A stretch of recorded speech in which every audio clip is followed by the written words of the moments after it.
Ms. Richardson, can we start with you giving your full name and your address? Viola Richardson, and I'm now living at 642 Brandywine Street Southeast, and it's Washington, D.C. The zip is 232. Now, I understand you grew up in the Merrifield area. So could you tell us a little bit about where you grew up and tell us a little bit about your family, your grandparents, your grandmother, father, mother? Okay, I grew up about 3 miles from Merrifield, a place named, I don't know whether it still has the same name, but I think it has changed, Viola, Virginia. And I grew up on a farm, and my parents, my mother's name was Amy Hunter Johnson. My father's name was Walter Johnson. And it was a 30-acre farm, and it was 11 of us. I had 4 brothers and 6 sisters. What year were you born? I was born on January the 17th, 1922. And that was yesterday. Okay. And I'm now 91, and in 2 months I will be 92. And I'm doing great. I don't have a cane, I don't have a walker yet. I can still drive, and I'm very active in church work.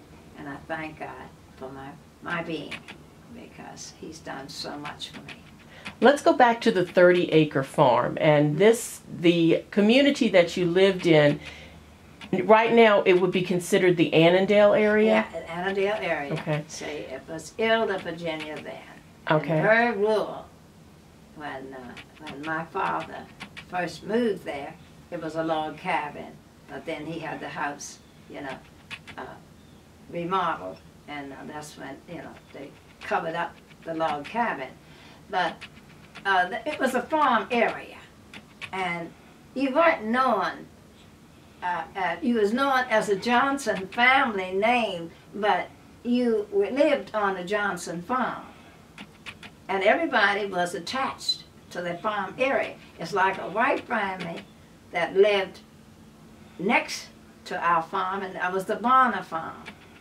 Then there was the Simmons farm, which now is the cemetery. Pleasant Valley? Pleasant Valley. But we had 30 acres. The Bonners had 25, and the Simmons next to them had 60. Tip your glasses a little bit.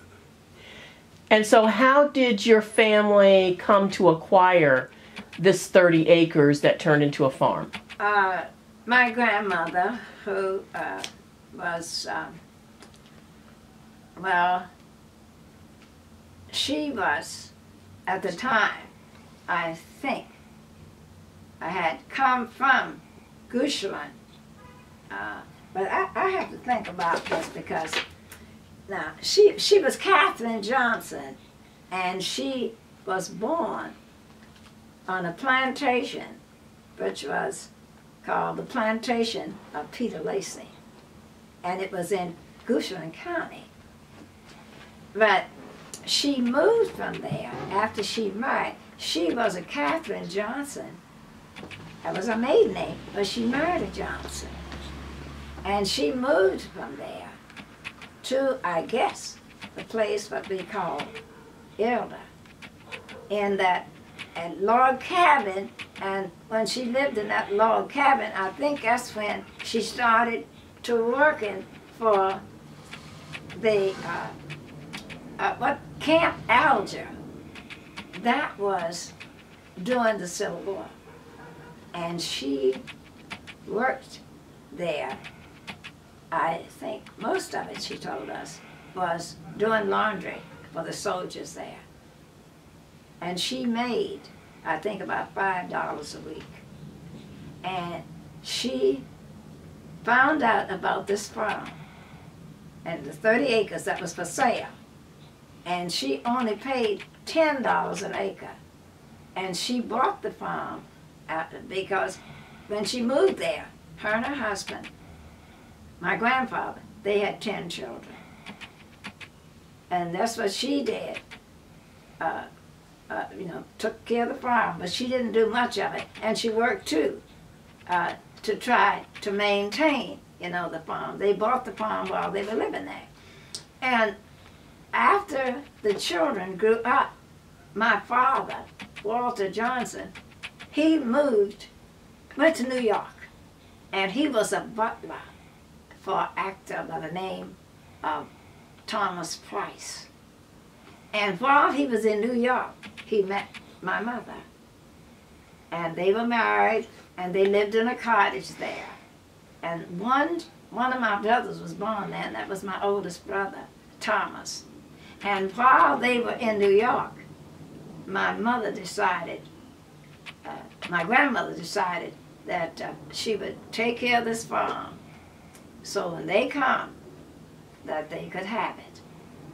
Because she was, well, in fact, my father was among some of the oldest, but the others had moved away. But she decided to stay there and take care of the farm until my father came back to Virginia after he left, you know, the Price.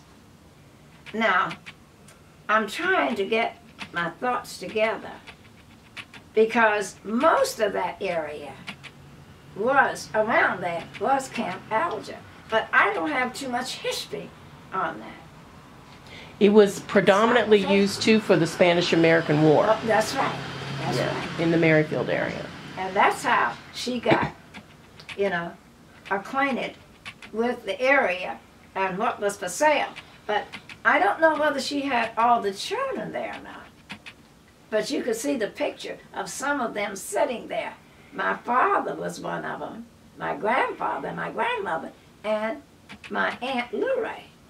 So that's how my father came to live in Ilda. Now his mother was a slave? Yes. Okay. See, my grandmother was the one that, my great-grandmother was a slave. But my grandmother was born during slavery time, which was the mother to my father. But the grandmother was the one that was a slave.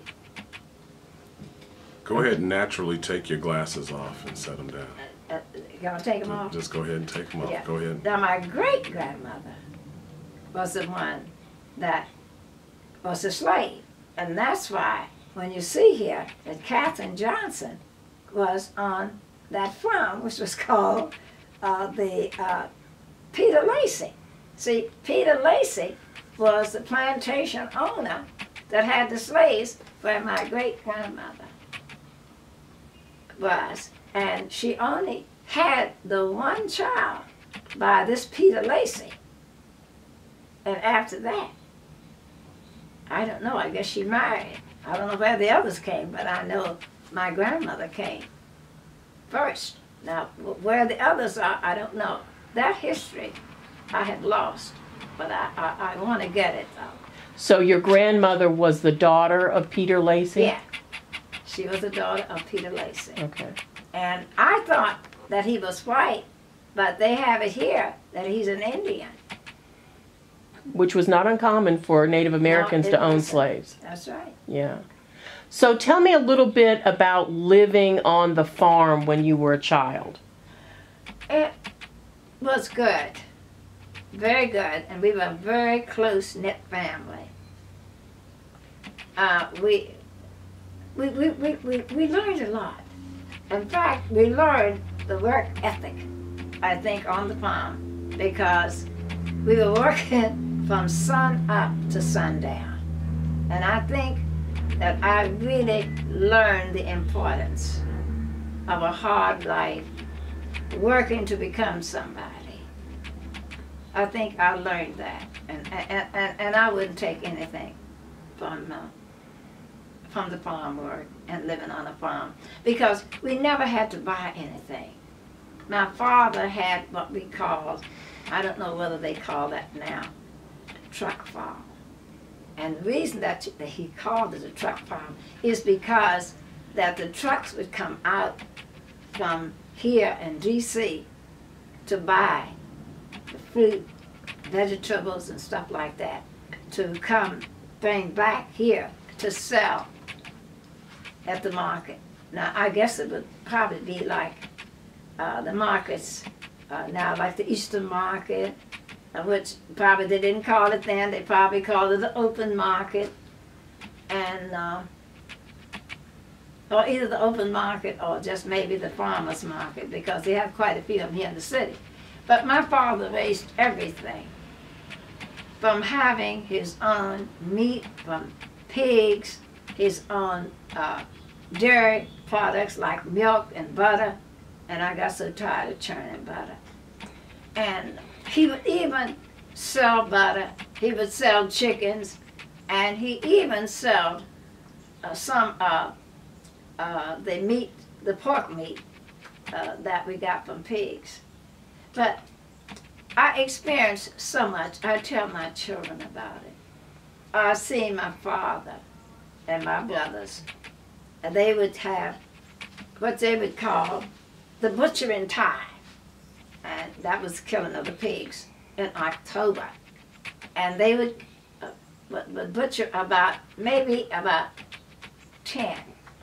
But we had meat.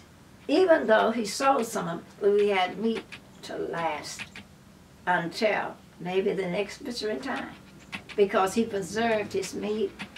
We would clean the chitlins, and I loved that. And then my mother would have those, and we would make sausage. My mother had a machine where she would